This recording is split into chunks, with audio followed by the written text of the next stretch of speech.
Maraming salamat, Director Diaz. Palakpakan natin si Director Diaz.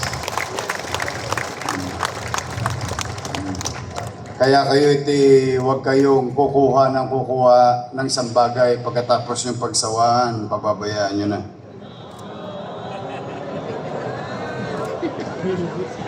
Aga.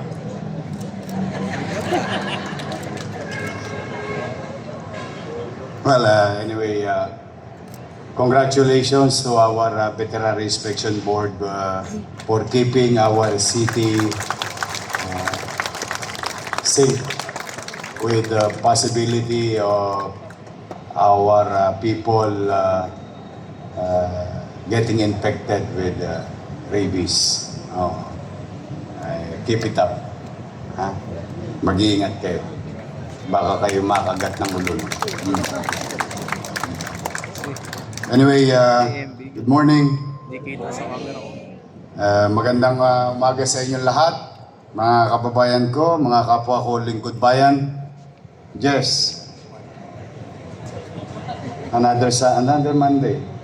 Wala ka pa rin jowa. Tanda mo yung sinabi ni Dr. Diaz. Huwag kang madali magsawa. Promise? Magandang umaga ulit at it's been a week now. We've been very busy trying to come up with on how to cushion the socio-economic impact of these challenges of ours in the world. Now, it's not only in Manila, not only in the Philippines, but generally because of animosities among countries in the Middle East, people in the world, like Manilans, having hard time. Lahat kayo nahihirapan, but kaya kailangan ng gobyerno ay hindi po pwedeng magpahinga. Dapat makaisip ng pamamaraan na paano maibsan yung nararamdaman ng tao, yung hirap o economic challenges ng tao. Paul and I, Jet, our city budget, and of course, Jonathan, we've been discussing things for the past so many days. And sa awa naman ng Diyos, dahil sa inyong lahat, mga kapwa ko kawani ng pamalang lungsod, at pagtitiwala ng ating mga taxpayer ay ang ating cash position is somewhat at least the very least is modest, no? Comfortably modest, unlike last year. But still, wala pa rin tayo, hindi pa rin tayo ligtas. We really have to surgically choose or make decisions on what to prioritize in terms of expenditures so that we will achieve our goals and direction to have a better fiscal situation in the coming years of our lives serving the people at kung paano iingatan ang mga pananalapi na pinagkatiwala sa atin ng taong bayan. While we are comfortably making waves of efficiency in terms of expenditures and income, no? Thanks to you guys, but we have to face the music. Talagang ganyan. Hirap ang buhay ng tao. Kailangan maramdaman nila na may gobyerno sa lungsod ng Maynila. Now, having said that, I, your mayor, decided 10 days ago to come up with a plan. And I think that plan, I'm happy to share it to you.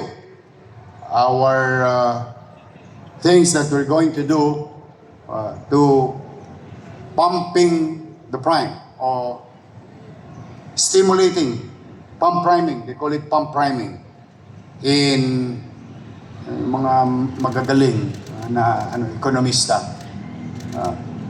And to do that is to create what you call the velocity of money going around our city.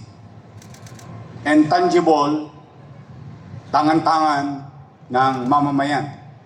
At para yun ay umikot sa ating mga nagnenegosyo sa lungsod ng Maynila.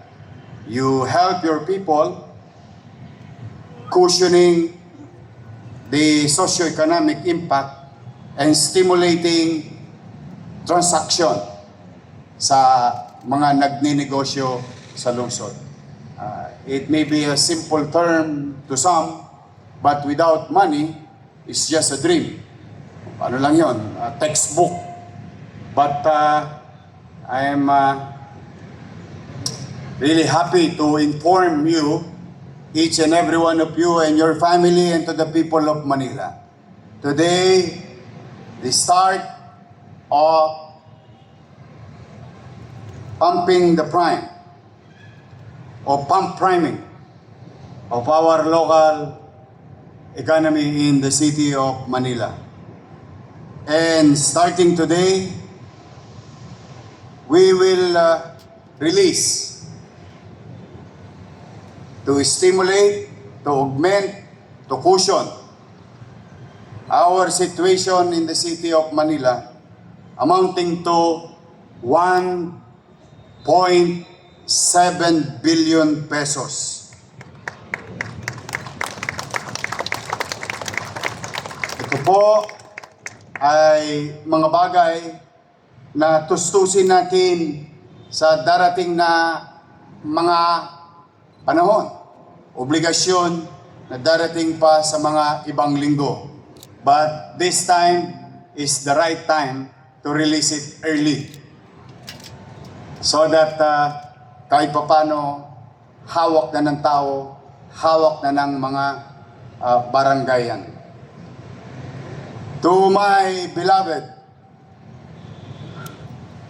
208,148 mga minamahal kong senior citizen, we will release your first quarter 2026 early on instead of April.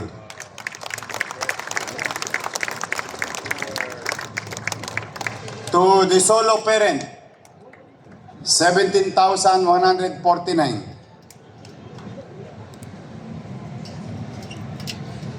Persons with disability, 51,006. That's for adult. And persons with disability minor, 10,792 of them. With the total population is going to receive from March 17, 1st District and 2nd District, March 18, 3rd District and 4th District, March 19, 5th District and 6th District, 287,095 individuals in the city of Manila with a total amount of 427,849.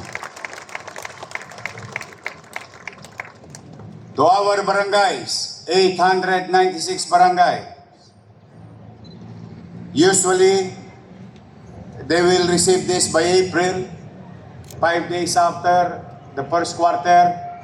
But I'm happy to inform, and I hope you utilize this properly to augment, to supplement, to stimulate, to cushion the economic impact of our community members and families in the city of Manila. We are going to release, padala nyo na yung mga treasurer ninyo,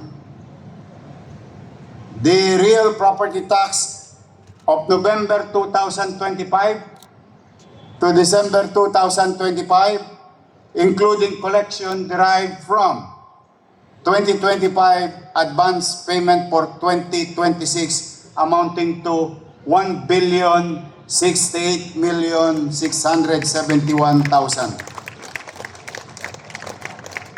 On top of your RPT early release, as I have committed to you last December during the Christmas party that we had, I always tell you that what is due to you will be given to you. Barangay clearances and certificate of October 2025 to February 2026 will also be released on top of your RPT.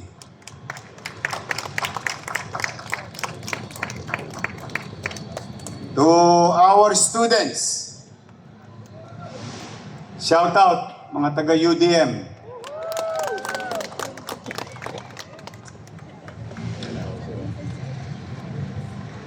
$9,174 students.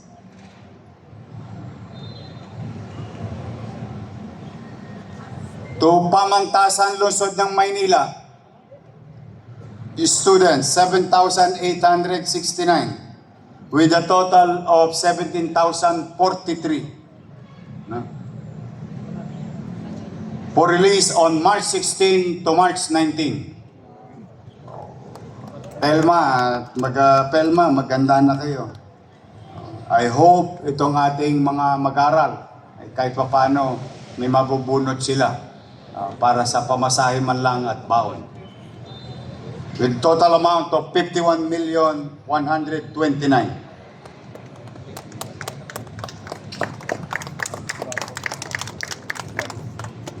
Bureau of Jail,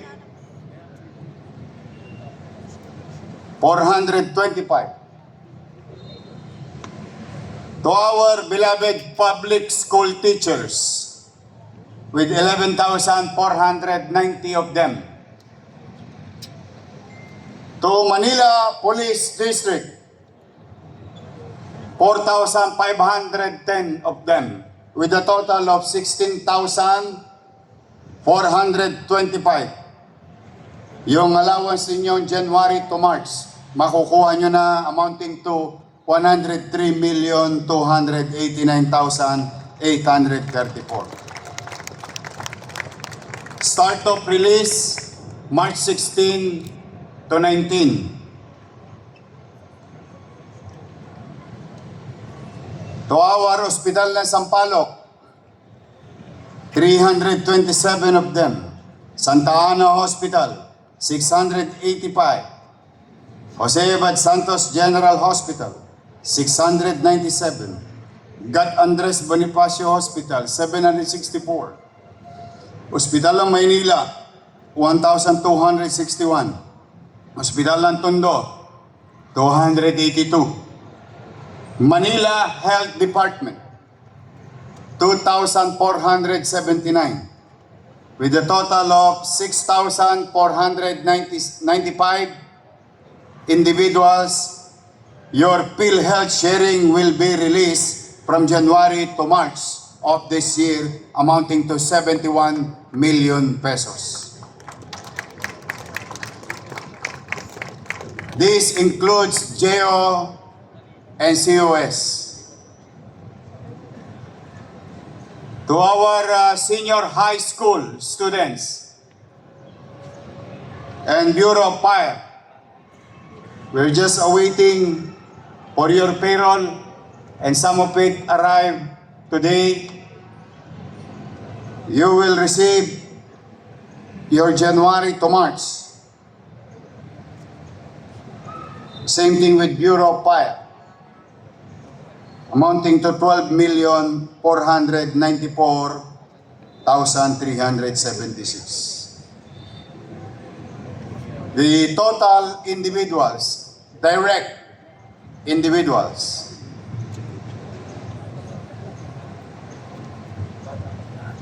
is more or less about 330,000 of them, Manileño.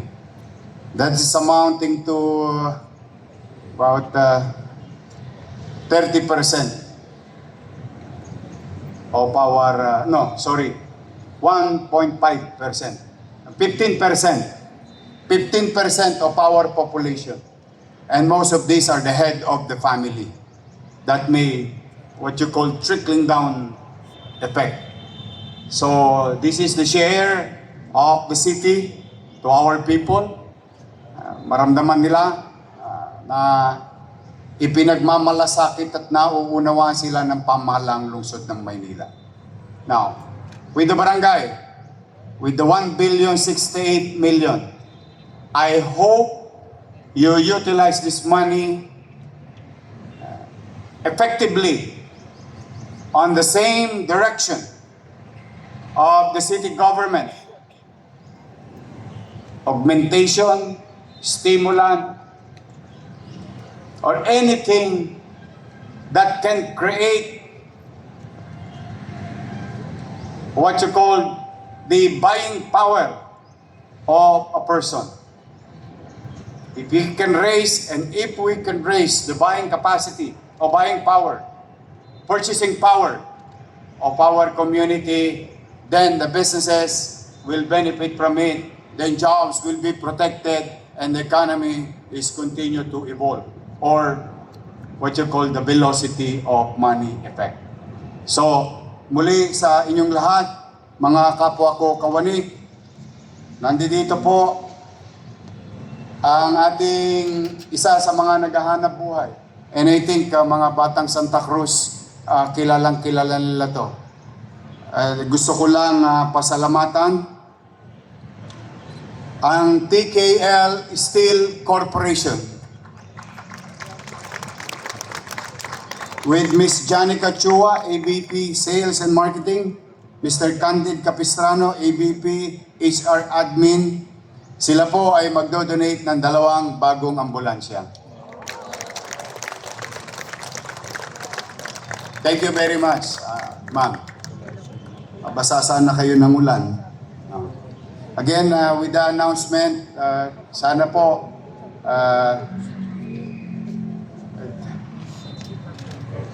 sana mapakinabangan talaga ng tao yung ating mga bagay na gagawin. Tomorrow, 3,700 plus effectively will receive 5,000 pesos from the national government under the office of the President, our tricycle drivers. I hope whoever that agency is implementing it should reach the 10,700 tricycle drivers. Or whatever it is worth, I hope they can do it ASAP. Because in a crisis, as you all know, time is always of the essence. Time is very valuable. Actions and timely actions is a very important key element in addressing a crisis situation. So sa ating mga tricycle driver, good luck bukas. At susunod na po na isumiti na rin namin yung listahan ng mga jeepney drivers. So yan po mga kababayan, mga kapwa ko lingkod bayan, ang ginagawa ng national government under the office of the President, Ferdinand Marcos Jr. at Executive Secretary Ralph Recto.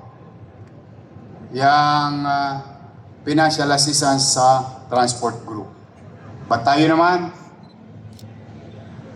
you already heard it, about 1.7 billion. At huwag kayong mag-alala, may sweldo pa tayo ng 3 months. Steady lang kayo.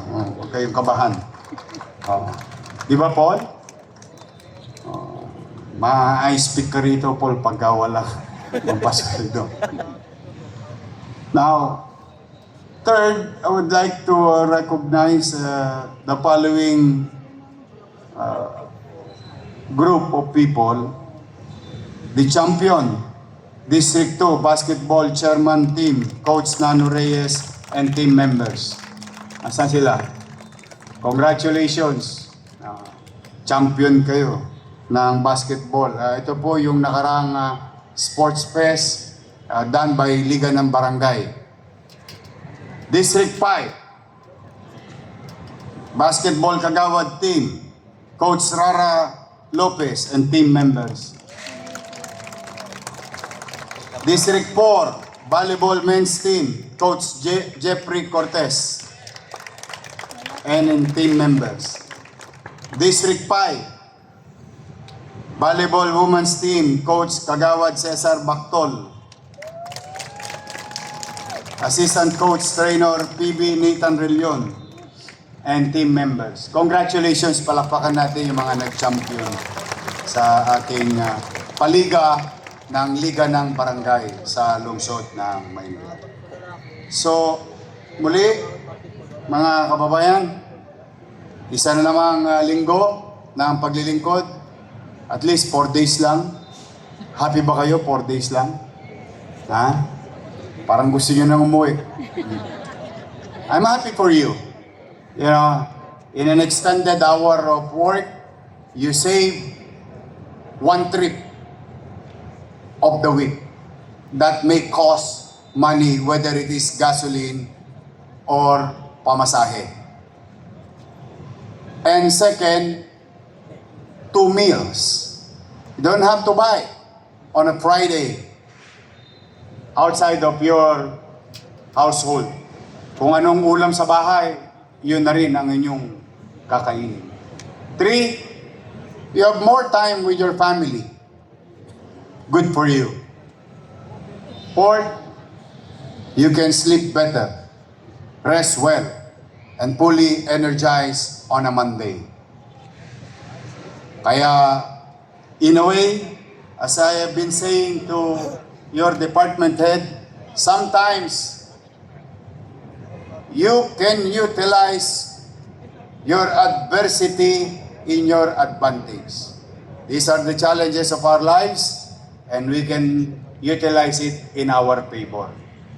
So, dumidepende lang yan sa mindset ng tao or outlook sa buhay. But I think we've saved a lot of money already, and today is the report of the result of our initial action under Executive Order number 7. It's going to be reported by our department heads. And thank you for your cooperation. Sometimes it may take discomfort in the environment, in the working place or working area, but you know, katulad ng sinasabi ng mga nanay at tatay natin, na kapag maliit ang kumot, bumili ka ng bago. Pag maliit ang kumot, matutong mamaluktot. Sinabi sa atin yan ng mga magulang natin. For now, I would like to wish all of you safe and healthy. And thank you for excelling or doing your best to be of service to our people. Anyway, again and again, and I will not get tired of reminding anybody, all of you, ito ang pinakamasarap na trabaho. Nakakatulong ka na, may sweldo ka pa. And many are called, but few are chosen. And you are the chosen one to be of service to our people. So, magandang umaga at nawa ay gabayan kayo ng Panginoon Diyos ngayong linggong ito. Pagpalain nawa kayo ng Pong May Kapal. Maraming salamat. Good morning. Manila. God first. Thank you.